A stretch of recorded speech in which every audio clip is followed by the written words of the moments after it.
का संपोषित प्रबंधन। दोस्तों, इस अध्याय में आप जानेंगे हमें संसाधनों के प्रबंधन की आवश्यकता क्यों पड़ती है, वन और वन्य जीव संसाधन और इसका हमारे लिए लाभ क्या है, संपोषित प्रबंधन क्या होता है, सभी के लिए जल और जल संग्रहण की आवश्यकता क्यों पड़ती है। इसके अलावा प्राकृतिक संसाधनों में कोयला और पेट्रोलियम के बारे में विशेष रूप से पढ़ेंगे और प्राकृतिक संसाधनों के प्रबंधन के बारे में हम इस अध्याय में जानेंगे। तो आइए शुरू करते हैं। अध्याय 16, प्राकृतिक संसाधनों का संपोषित प्रबंधन। दोस्तों, प्रकृति के साथ सद्भाव में रहना या मिलजुल कर रहना हमारे लिए नया नहीं है। जीवन हमेशा भारत की परंपरा और संस्कृति का अभिन्न अंग रहा है और ये हमारी संपोषित लंबी परंपराओं और प्रथाओं, रीति रिवाजों, कला और शिल्प, त्योहार, भोजन, आस्थाओं, अनुष्ठान और लोकगीत के साथ एकीकृत है। हमें ये दर्शन की संपूर्ण प्राकृतिक संसार उद्भाव में रहे, जो संस्कृति के प्रसिद्ध वाक्यांश वसुधैव कुटुंबकम में परिलक्षित होता है। इसका अर्थ है कि संपूर्ण पृथ्वी एक परिवार है।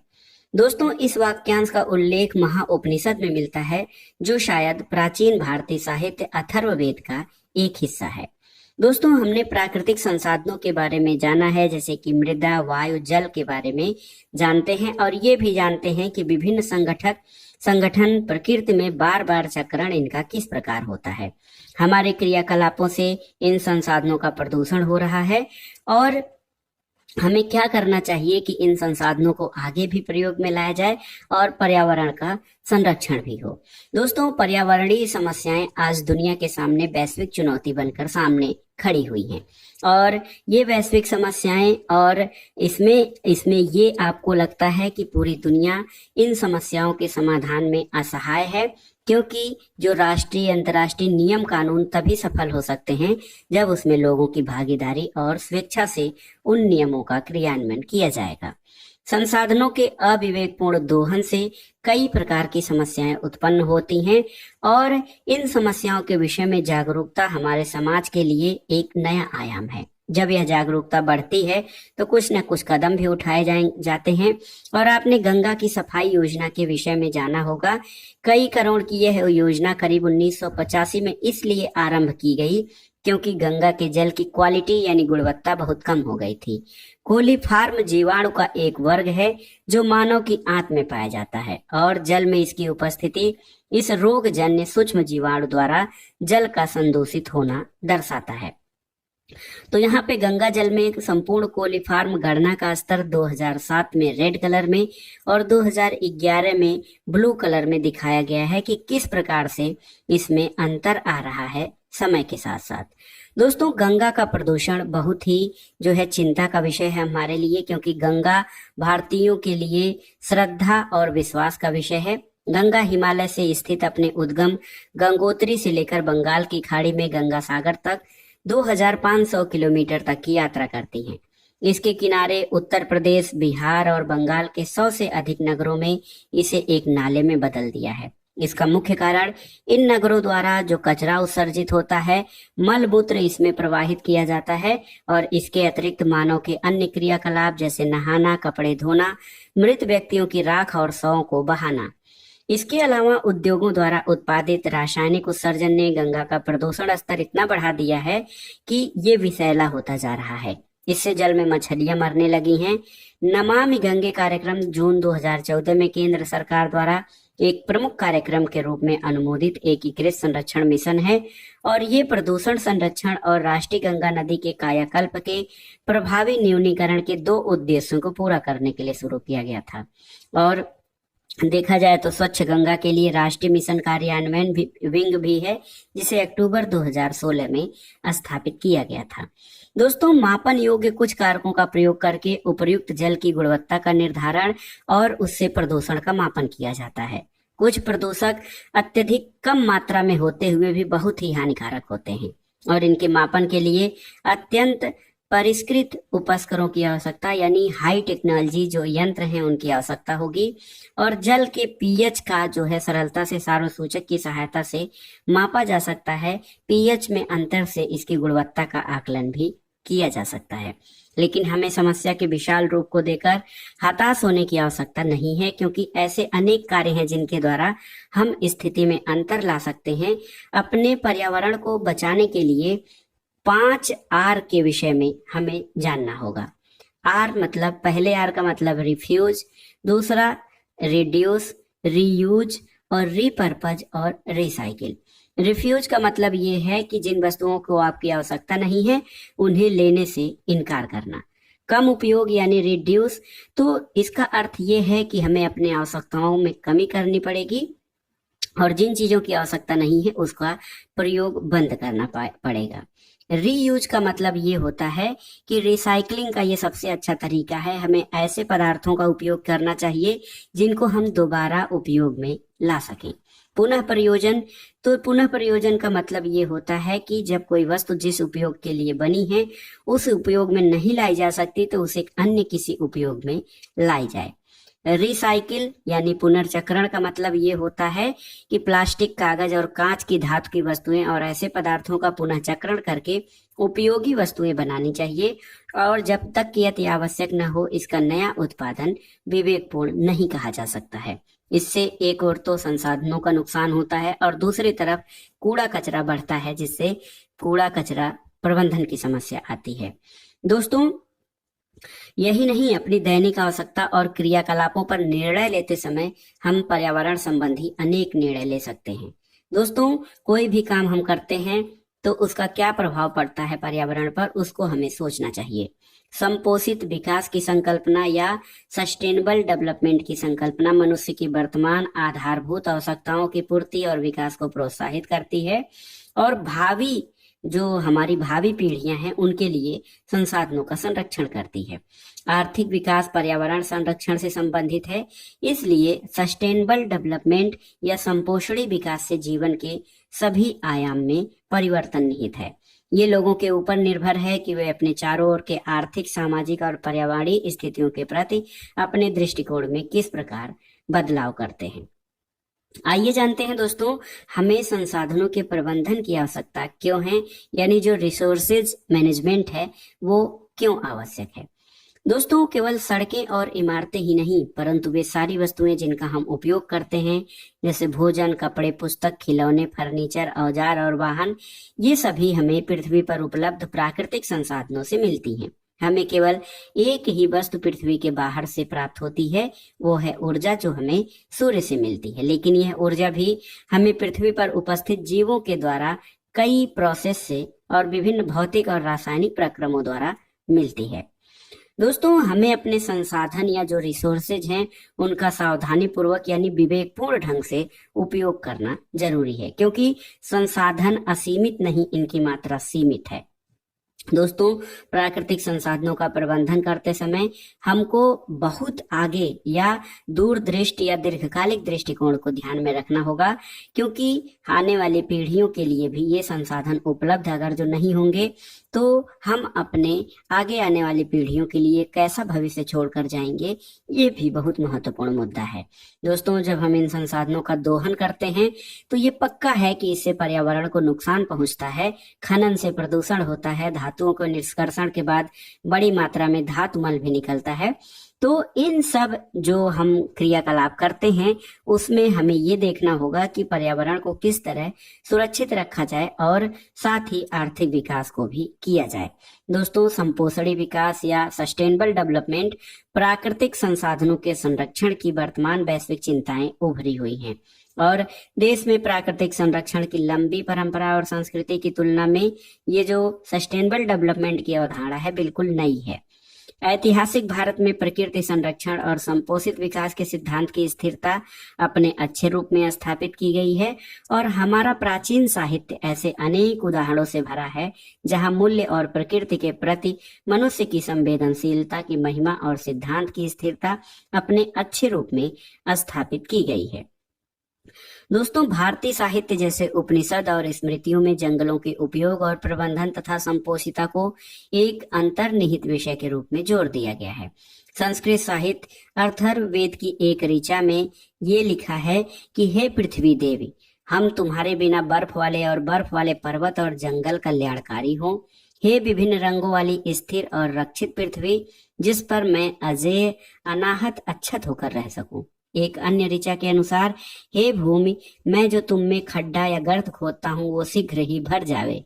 मैं तुम्हारे मर्म यानी चराचर जगत को और हृदय को हत करने वाला न बनूं। बाद में एक देवी चंद द्वारा लिखित पुस्तक Atharva Veda, Veda Sanskrit text with English translation में इसका अंग्रेजी अनुवाद किया गया है। दोस्तों, वैदिक काल में दौरान जो है जंगल वनस्पति उत्पादन के साथ सुरक्षात्मक पहलू दोनों पर ध्यान दिया गया। वैदिक काल के अंत में कृषि एक प्रमुख आर्थिक गतिविधि के रूप में उभरी और ये वो समय था जब पवित्र जंगलों और गुफाओं, पवित्र गलियारों और विभिन्न प्रकार की जातीय वानिकी प्रथाओं जैसी सांस्कृतिक परिदृश्य की अवधारणाएं विकसित हुई और ये वैदिक काल के बाद परंपरा के रूप में लगातार चलती रही। तो ये सारी चीजें जो हैं हमें प्राचीन काल से ही पर्यावरण की सुरक्षा के प्रति जागरूक करती हैं। आइए देखते हैं दोस्तों, वन और वन्य जीवन। वन जैव विविधता के विशिष्ट स्थल यानी हॉट स्पॉट होते हैं। जैव विविधता का एक आधार उस क्षेत्र में पाई जाने वाली विभिन्न प्रकार की स्पीसीज यानी प्रजातियों की संख्या है। किसी भी क्षेत्र में जितनी ज्यादा प्रजातियां पाई जाती हैं जीव जंतुओं और पौधों की, वहां पे जो बायोडाइवर्सिटी है वो भी उतनी ही अधिक होती है। देखिए, जीवों के विभिन्न स्वरूप जैसे जीवाणु, कवक, फर्न, पुष्पी पादप, सूक्ष्मकीट, कीट, पक्षी, सरीसृप भी महत्वपूर्ण होते हैं और वंशागत जैव विविधता को संरक्षित करने का प्रयास प्राकृतिक संरक्षण के मुख्य उद्देश्यों में से एक है। प्रयोगों और वस्तु स्थिति के अध्ययन से हमें पता चलता है कि विविधता के नष्ट होने से पारिस्थितिकी अस्थायित्व भी नष्ट होता है। स्टेक होल्डर क्या होता है, जिसको दावेदार कहते हैं। दोस्तों, हम विभिन्न वन उत्पादों का उपयोग करते हैं, लेकिन वन संसाधनों पर हमारी निर्भरता में अंतर है। इनमें से कुछ लोगों के पास कुछ विकल्प है, कुछ के पास नहीं। जब हम वन संरक्षण या फॉरेस्ट कंजर्वेशन की बात सोचते हैं तो हमें ये सोचना चाहिए कि इसके दावेदार कौन है। तो सबसे पहला, वन के अंदर और इसके निकट रहने वाले लोग अपनी अनेक आवश्यकताओं के लिए वन पर निर्भर होते हैं। सरकार का वन विभाग, जिसके पास वनों का स्वामित्व है और वे वनों से प्राप्त संसाधनों का नियंत्रण करते हैं। उद्योगपति, जो तेंदुपत्ती का उपयोग बीड़ी बनाने से लेकर कागज मिल तक विभिन्न वन उत्पादों का उपयोग करते हैं, लेकिन वनों के किसी भी एक क्षेत्र पर निर्भर नहीं करते। चौथी बात कि वन्य जीवन और प्रकृति प्रेमी, जो प्रकृति का संरक्षण इसकी आद्य अवस्था में करना चाहते हैं। दोस्तों, प्रत्येक समूह की आवश्यकताएं अलग अलग हैं अथवा वन से उन्हें क्या प्राप्त होता है। स्थानीय लोगों को लिए जलाऊ लकड़ी, छोटो लकड़ियां और काफी मात्रा में छाजन के लिए आवश्यकता होती है। बांस का उपयोग झोपड़ी बनाने, भोजन एकत्र करने के लिए होता है। खेती के औजार, मछली पकड़ने, शिकार के औजार मुख्यतः लकड़ी के बने होते हैं। तो ये सारी चीजें वन से प्राप्त होती हैं। वन संपदा का इस प्रकार उपयोग करने से इन संसाधनों का क्या नुकसान हो जाएगा? दोस्तों, अंग्रेजों के भारत आने से पहले लोग इन्हीं वनों में शताब्दियों से रह रहे थे। अंग्रेजों ने वनों का नियंत्रण अपने हाथ में ले लिया। उससे पहले यहाँ के मूल निवासियों ने ऐसी विधियों का विकास किया जिससे कि इनका संपोषण होता रहे। अंग्रेजों ने न केवल वनों पर आधिपत्य जमाया, वरन अपने स्वार्थ के लिए उनका निर्ममता से दोहन भी किया। यहाँ के मूल निवासियों को एक सीमित क्षेत्र में रहने के लिए मजबूर किया गया और वन संसाधनों का किसी सीमा तक अत्यधिक दोहन भी प्रारंभ हो गया। स्वतंत्रता के बाद वन विभाग ने अंग्रेजों से वनों का नियंत्रण तो अपने हाथ में लिया, लेकिन प्रबंधन व्यवहार स्थानीय लोगों की आवश्यकताओं और ज्ञान की उपेक्षा होती रही। इसलिए वनों के बहुत बड़े क्षेत्र एक ही प्रकार के वृक्षों जैसे कि पाइन, टीक अथवा यूकेलिप्टस के वनों में बदल गए और इन वनों को उगाने के लिए सबसे पहले सारे क्षेत्र से सभी पौधों को हटा दिया गया, जिससे वहां की जैव विविधता नष्ट हो गई और ये वन प्रबंधन का सबसे जो है नुकसानदायक पहलू था। दोस्तों, कई प्रकार के उद्योग वन उत्पादों पर निर्भर करते हैं और उद्योग इन वनों को अपनी फैक्ट्री चलाने के लिए कच्चे माल का स्रोत मात्र मानते हैं।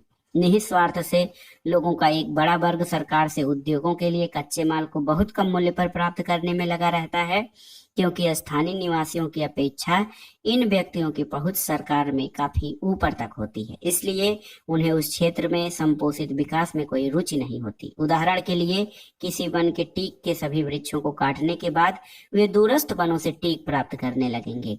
उन्हें इस बात से कोई मतलब नहीं है कि इनका व्यवस्थित ढंग से प्रयोग हो ताकि आगे के लिए भी ये बने रहें। दोस्तों, प्रकृति और वन्य जीव प्रेमियों की जो वन पर निर्भर तो नहीं है, लेकिन वनों के प्रबंधन में उनकी बात को बहुत महत्व दिया जाता है। दोस्तों, संरक्षण का प्रारंभ बड़े जंतुओं जैसे कि शेर, चीता, हाथी और गैंडा से हुआ था और अब उन्होंने संपूर्ण जैव विविधता को पूर्ण रूप से संरक्षित रखने का महत्व समझा है। लेकिन ऐसे व्यक्तियों को पर्याप्त महत्व क्या नहीं देना चाहिए जो वन तंत्र का भाग बन गए हैं? स्थानीय निवासी परंपरानुसार वनों के संरक्षण का प्रयास कर रहे हैं। जैसे राजस्थान के बिश्नोई समुदाय के लिए वन और वन्य प्राणी संरक्षण उनके धार्मिक अनुष्ठान का भाग बन गया है। भारत सरकार ने पिछले दिनों वन्य जीव संरक्षण के लिए अमृता देवी बिश्नोई राष्ट्रीय पुरस्कार की व्यवस्था की और ये पुरस्कार अमृता देवी बिश्नोई की स्मृति में दिया जाता है, जिन्होंने 1731 में राजस्थान के जोधपुर के पास खेजराली गांव में खेजरी वृक्षों को बचाने के लिए 363 लोगों के साथ अपने आप को बलिदान कर दिया था। दोस्तों, अध्ययन ये बताते हैं कि वनों के परंपरागत उपयोग के तरीकों के विरुद्ध पूर्वाग्रह का कोई ठोस आधार नहीं है। विशाल हिमालय राष्ट्रीय उद्यान के सुरक्षित क्षेत्र में एल्पाइन के वन हैं जो भेड़ों के चरागाह थे। घुमंकू चरागाह प्रत्येक वर्ष ग्रीष्मकाल में अपनी भेड़ें घाटी के इस क्षेत्र में चलाने के लिए लाते थे, परंतु इस राष्ट्रीय उद्यान की स्थापना के बाद इस परंपरा पर रोक लगा दी गई है और यहाँ देखा गया है कि पहले तो ये घास बहुत लंबी हो जाती है, फिर लंबाई के कारण जमीन पर गिर पाती है, जिससे नई घास की वृद्धि रुक जाती है। और पहले ऐसा नहीं था, चराई होने पे नई घासें उग आती थी। दोस्तों, इन संरक्षित क्षेत्रों में पर्यटकों के द्वारा उनकी सुविधा के लिए कई व्यवस्था से होने वाली क्षति जो होती है उसके बारे में भी ध्यान देना होगा। हमें मानना होगा कि वनों की प्राकृतिक छवि में मनुष्य का हस्तक्षेप बहुत अधिक है और इस पर नियंत्रण करना होगा। वन संसाधनों का उपयोग इस ढंग से करना होगा कि यह पर्यावरण और विकास दोनों के हित में हो और जब पर्यावरण अथवा वन संरक्षित किए जाएं तो उनके सुनियोजित उपयोग का लाभ स्थानीय निवासियों को भी मिलना चाहिए। इसके अलावा दोस्तों, पर्यावरण के संरक्षण और अथवा विकास के लिए हमें पौधों को जंतुओं का सजावटी संग्रह मात्र नहीं माना जा सकता।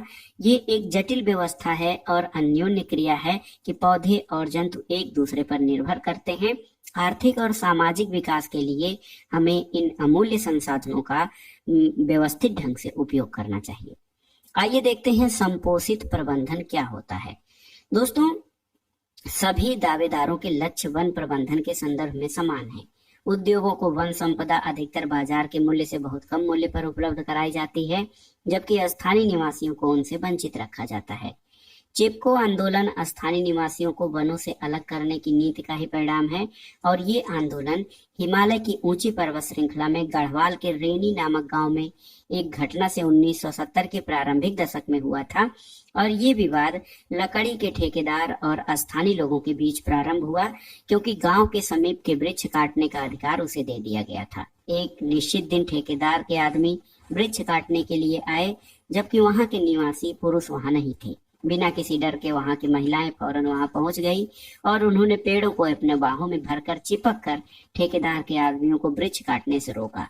इसलिए ठेकेदार को अपना काम बंद करना पड़ा। प्राकृतिक संसाधनों के नियंत्रण की इस प्रतियोगिता में पुनः पूर्ति होने वाले इन संसाधनों का संरक्षण अंतर्निहित है और इसी उद्देश्य से इनके उपयोग के तरीके पर प्रश्न उठाए गए।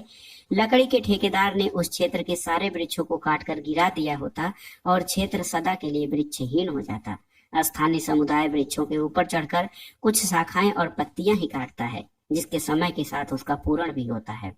चिपको आंदोलन बहुत तेजी से बहुत से समुदायों में फैला और इसने जनसंचार में भी योगदान दिया और सरकार को और लोगों को ये सोचने पर मजबूर किया कि वन किसके हैं और वन संसाधनों का समुचित उपयोग किसके लिए प्राथमिकता किया जाए। दोस्तों, अनुभवों ने ये सिखा दिया है कि वनों के विनाश से केवल वन की उपलब्धता ही प्रभावित नहीं होगी, मिट्टी की गुणवत्ता, जल स्रोत और वहां पे रहने वाले लोगों का जनजीवन भी प्रभावित होगा। दोस्तों, वन प्रबंधन में लोगों की भागीदारी का उदाहरण देखते हैं। 1972 के पश्चिम बंगाल में वन विभाग को प्रदेश के दक्षिण पश्चिम जिलों में नष्ट हुए साल के वनों के पुनः पूर्ण करने की अपनी योजना के असफल होने के कारणों का पता लगा। दोस्तों, हुआ ये कि स्थानीय लोग और प्रशासन में बहुत दूरी हो गई, जिसके फलस्वरूप वन कर्मचारियों और ग्रामवासियों में अक्सर झड़प होने लगी और वन विभाग ने अपनी नीति में बदलाव किया और मिदनापुर के आराबाड़ी वन क्षेत्र में एक योजना प्रारंभ की। यहाँ वन विभाग के एक दूरदर्शी अधिकारी AK बनर्जी ने ग्रामीणों को अपनी योजना में शामिल किया और उनके सहयोग से बुरी तरह से क्षतिग्रस्त साल के वन के 1272 हेक्टेयर क्षेत्र का संरक्षण किया। इसके बदले में निवासियों को क्षेत्र की देखभाल की जिम्मेदारी के लिए रोजगार मिला, साथ ही उन्हें वहां उपज से 25% के उपयोग का अधिकार भी मिला और बहुत कम मूल्य पर ईंधन के लिए लकड़ी और पशुओं को चराने की अनुमति भी दी गई। स्थानीय समुदाय की सहमति और सक्रिय भागीदारी से 1983 तक आराबाड़ी का साल वन समृद्ध हो गया, अथवा पहले बेकार कहे जाने वाले वन का मूल्य 12.5 करोड़ आंका गया। तो ये है कि किस प्रकार लोगों को जोड़कर वनों का संरक्षण किया जा सकता है। दोस्तों, सभी के लिए जल महत्वपूर्ण संसाधन है और जल के बिना जीवन की कल्पना नहीं की जा सकती है। धरती पर रहने वाले सभी जीवों की मूल आवश्यकता जल है और हमने जल को एक संसाधन के रूप में इसके महत्व को जाना है। जल स्रोतों को प्रदूषित कैसे किया जाता है और इन प्रदूषण से मानव के जनजीवन और जन स्वास्थ्य पर बहुत सारे नुकसान पहुंचते हैं। दोस्तों, भारत में वर्षा मुख्यतः मानसून पर निर्भर करती है। वर्षा की अवधि में वर्षा के कुछ महीनों तक ही सीमित रहती है। प्रकृति में मानसून के योगदान के बाद जो है वनस्पति कम होने के कारण भूजल स्तर की उपलब्धता में कमी आई है। फसलों के लिए जल की अधिक मांग बढ़ गई है। उद्योगों में प्रवाहित प्रदूषित और नगरों में कूड़ा कचरे से जल प्रदूषित हुआ है। बांध, जलाशय और नहरों का उपयोग भारत के विभिन्न क्षेत्रों में सिंचाई के लिए प्राचीन समय से किया जाता रहा है और पहले इन तकनीकों का प्रयोग स्थानीय लोगों द्वारा की गई दखल थी, पर स्थानीय निवासी उसका प्रबंधन कृषि और दैनिक आवश्यकताओं की पूर्ति के लिए करते थे, जिससे पूरे वर्ष जल उपलब्ध रह सके। और इस भंडारित जल का नियंत्रण भली प्रकार से किया जाता था और जल की उपलब्धता और दशकों और सदियों के अनुभव के आधार पर इष्टतम फसल प्रतिरूप सामने आते थे। दोस्तों, स्थानीय लोगों द्वारा जो सिंचाई और जल प्रबंधन के तरीके अपनाए जाते थे वो आज भी बहुत ही महत्वपूर्ण हैं। अंग्रेजों ने भारत आकर अन्य बातों के साथ इस पद्धति को भी बदल दिया। बड़ी परियोजनाओं जैसे विशाल बांध और दूर तक जाने वाली बड़ी बड़ी नहरों की संकल्पना करके अंग्रेजों द्वारा ये कार्य किया गया और जिसे स्वतंत्र होने पर हमारी सरकार ने इसे भी पूरे जोश के साथ अपनाया और इन विशाल परियोजनाओं से सिंचाई के स्थानीय तरीके बदल गए। सरकार इनका प्रबंधन और प्रशासन अपने हाथ में लेती गई, जिससे जल के स्थानीय स्रोतों पर स्थानीय निवासियों का नियंत्रण भी समाप्त हो गया। हिमाचल प्रदेश में कुल्ह क्या होता है? दोस्तों, लगभग 400 वर्ष पूर्व हिमाचल प्रदेश के कुछ क्षेत्रों में नहर सिंचाई को स्थानीय प्रणाली व्यवस्था का विकास हुआ। इनको कुल्ह कहा जाता है। झरनों से बहने वाले जल को मानव निर्मित छोटी छोटी नालियों से पहाड़ी पर स्थित निचले गांव तक लाया जाता था। इन कुल्ह से प्राप्त जल का प्रबंधन क्षेत्र के सभी गांव की सहमति से किया जाता था। और आपको जानकर सुखद आश्चर्य होगा कि कृषि के मौसम में जल सर्वप्रथम दूरस्थ गांव को दिया जाता था, फिर उत्तरोत्तर ऊंचाई पर स्थित गांव उस जल का उपयोग करते थे। कुल्ह की देख रेख और प्रबंधन के लिए 2 अथवा 3 लोग रखे जाते थे, जिन्हें गाँव वाले वेतन देते थे। सिंचाई के अतिरिक्त इन कुल्ह से जल का भूमि में अंतःस्रवण भी होता था और विभिन्न स्थानों पर झरने का जल प्रदान किया करता रहता था और सरकार इन कुल के अधिग्रहण के बाद इनमें से अधिकतर निष्क्रिय हो गए और जल के वितरण की आपस की भागीदारी भी समाप्त हो गई। बांध जो है दोस्तों बहुत ही महत्वपूर्ण है। बांध बनाना क्यों आवश्यक है? बड़े बांध में जल संग्रहण पर्याप्त मात्रा में किया जा सकता है, जिसका उपयोग केवल सिंचाई के लिए ही नहीं बल्कि विद्युत उत्पादन के लिए भी किया जाता है और इससे निकलने वाली नहरें बड़ी दूर दूर तक ले जाई जाती हैं। आप जानते हैं कि इंदिरा गांधी नहर से राजस्थान के बड़े क्षेत्रों में, काफी बड़े क्षेत्र में हरियाली आ गई है, लेकिन जल के खराब प्रबंधन के कारण, कुछ व्यक्तियों द्वारा लाभ उठाने के कारण जल प्रबंधन के लाभ से बहुत कम लोग ही इससे लाभान्वित हो पाते हैं और कई व्यक्ति इससे नुकसान उठाते हैं। उन व्यक्तियों को जिन्हें बांध और नहर बनाते समय विस्थापित किया जाता है, उनके साथ भी जो वायदे किए जाते हैं वो पूरे नहीं हो पाते हैं। बड़े बांधों के बनाने के विरोध में उठ रहे उन कारणों की चर्चा हम पिछले अध्याय में कर चुके हैं। गंगा नदी पर बना टिहरी बांध इसका उदाहरण है और आपने नर्मदा बचाओ आंदोलन के बारे में भी पढ़ा होगा, जिसे नर्मदा नदी पर बढ़ने वाले बांध का ऊंचाई बढ़ाने के लिए विरोध हुआ था। दोस्तों, बांध बनाने से 3 प्रकार की समस्याएं होती हैं। एक तो सामाजिक समस्याएं, क्योंकि बड़ी संख्या में किसान और आदिवासी विस्थापित होते हैं, इन्हें मुआवजा नहीं मिलता। दूसरी चीज ये है कि आर्थिक समस्याएं होती हैं, क्योंकि जनता का बहुत अधिक धन लगता है और उस अनुपात में लाभ नहीं है। तीसरी बात, पर्यावरणीय समस्याएं जो बहुत ही महत्वपूर्ण है, क्योंकि बड़े स्तर पर वनों का विकास होता है, बहुत बड़ा भाग जलमग्न हो जाता है, जिससे जैव विविधता को नुकसान होता है।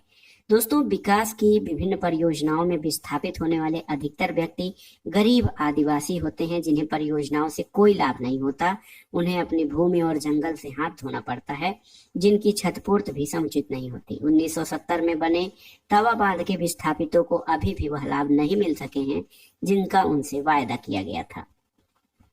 आइए देखते हैं जल संग्रहण के बारे में। दोस्तों, एक पारंपरिक प्रौद्योगिकी द्वारा भारत के वाटरमैन देश के सबसे शुष्क क्षेत्र के सूखाग्रस्त गांव के हजारों ग्रामों की जिंदगी बदल पाए।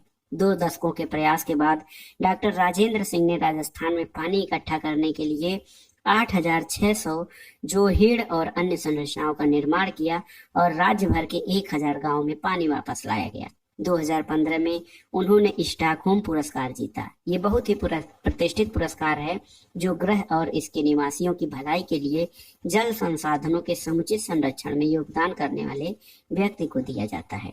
दोस्तों, जल संभरण प्रबंधन में मिट्टी और जल संरक्षण पर जोर दिया जाता है, जैव मात्रा उत्पादन में इससे वृद्धि हो सके। और इसका प्रमुख उद्देश्य भूमि और जल के प्राथमिक स्रोतों का विकास करना, द्वितीयक संसाधन पौधों और जंतुओं का उत्पादन इस प्रकार करना जिससे पारिस्थितिकी असंतुलन न पैदा हो। जल संभरण प्रबंधन जल संभरण समुदाय का उत्पादन और आय बढ़ाता है, सूखे और बाढ़ को भी शांत करता है। और दोस्तों, बहुत सारे लोग जल संरक्षण प्रणालियों को जीवित करने में लगे हैं, जो बांध जैसी बड़ी परियोजनाओं का विकल्प बन सकते हैं। इन समुदायों ने जल संरक्षण के कई तरीके विकसित किए हैं। दोस्तों, जल संभरण की व्यवस्था, मिट्टी के छोटे बांध बनाना, रेत और चूने के पत्थर के संग्राहक बनाना और घर की छतों से जल एकत्रित करना जल के संरक्षण का महत्वपूर्ण जो है पहलू है। जल संग्रहण, जिसको कि वाटर हार्वेस्टिंग कहा जाता है, भारत में बहुत पुरानी संकल्पना है। राजस्थान में खादिन यानी बड़े पात्र में नाड़ी, महाराष्ट्र के बंधारस और ताल, मध्य प्रदेश और उत्तर प्रदेश में बंधिस, बिहार में आहार और पाइन, हिमाचल प्रदेश में कुल्ह, जम्मू के कादी क्षेत्र में तालाब और तमिलनाडु में एरिस यानी टैंक, केरल में सुरंगम, कर्नाटक में कट्टा। ये प्राचीन जल संग्रहण और जल परिवहन संरचनाएं आज भी उपयोग में हैं। जल संग्रहण की तकनीकें स्थानीय होती हैं, इसका लाभ भी स्थानीय लोगों को होता है। स्थानीय निवासियों को जल संरक्षण का नियंत्रण देने से इन संसाधनों के अकुशल प्रबंधन और अतिदोहन कम होते हैं अथवा पूर्ण समाप्त हो सकते हैं। दोस्तों, बड़े समतल भूभाग में जल संरक्षण मुख्यतः अर्धचंद्राकार मिट्टी के गड्ढे अथवा निचले स्थान पर वर्षा ऋतु में पूरी तरह भर जाने वाली नालियां, प्राकृतिक जलमार्ग पर बनाए गए चेक डैम जो कंक्रीट अथवा छोटे पत्थरों से बनाए जाते हैं। दोस्तों, इन बांधों के अवरोध के कारण इनके पीछे मानसून का जल तालाबों में भर जाता है। केवल बड़े जलाशयों में जल पूरे वर्ष रहता है, लेकिन छोटे जलाशयों में यह जल 6 महीने या उसके कम में भी रहता है, उसके बाद ये सूख जाते हैं। इनका मुख्य उद्देश्य जल संग्रहण नहीं, बल्कि जो जमीन के नीचे हमारा भौमिक जल है, इसकी पूर्ति करना कि यहाँ पर जो है जल फैल जाए या बढ़ जाए।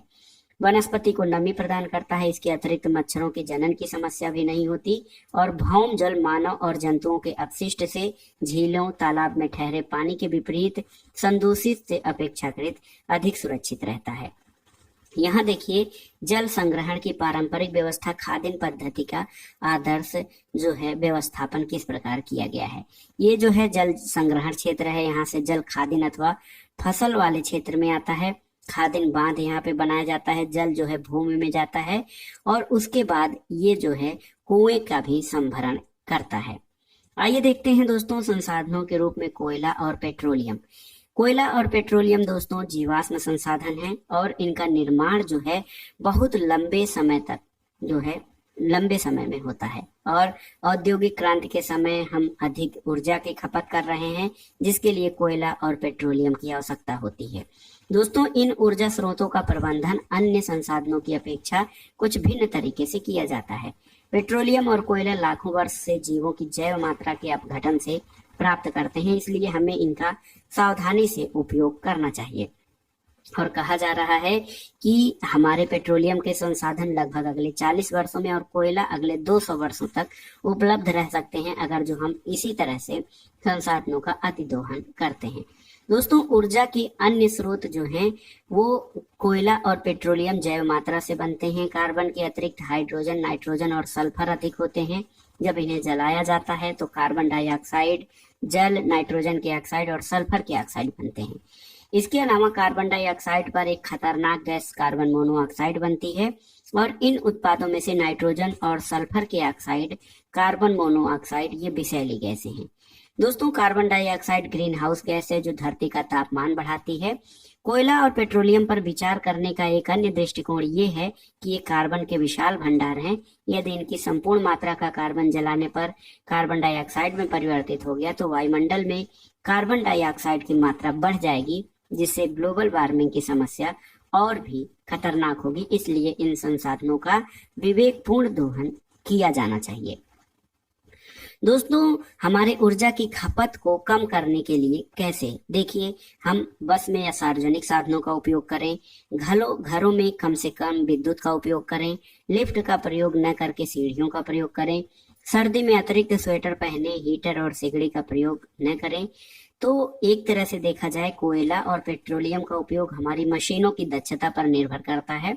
यातायात के साधनों में मुख्यतः आंतरिक दहन इंजन का उपयोग होता है और आजकल अनुसंधान इस विषय पर केंद्रित है कि इसमें ईंधन का पूर्ण दहन किस प्रकार सुनिश्चित किया जा सकता है, जिससे कि इनकी दक्षता भी बढ़े और वायु प्रदूषण भी कम किया जा सके।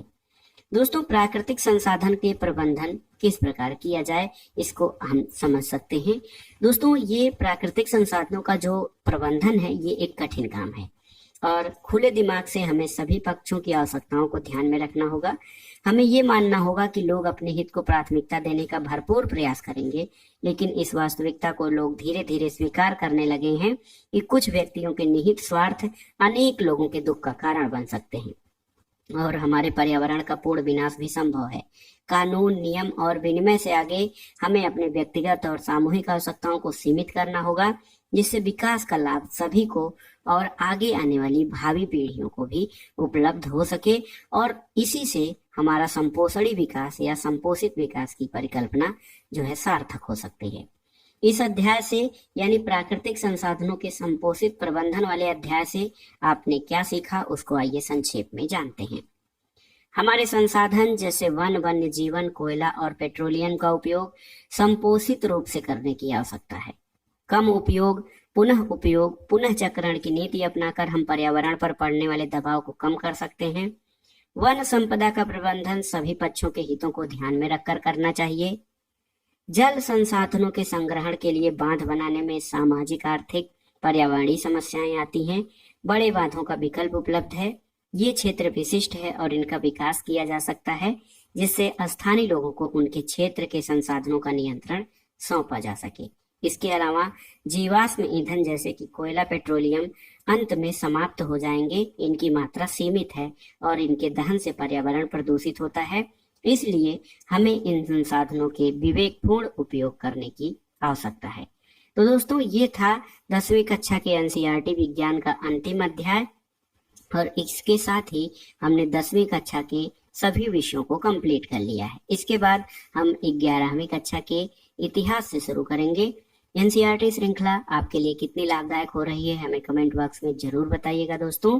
साथ ही ये जो श्रृंखला है इसमें हम आगे और भी कुछ सुधार करेंगे और हम इसका शार्ट नोट्स आपको उपलब्ध करवाएंगे और एक एक क्लास के पूरे क्लास नोट्स एक वीडियो में हम कवर करेंगे। वीडियो आपको कैसा लगा हमें कमेंट बॉक्स में जरूर बताइएगा।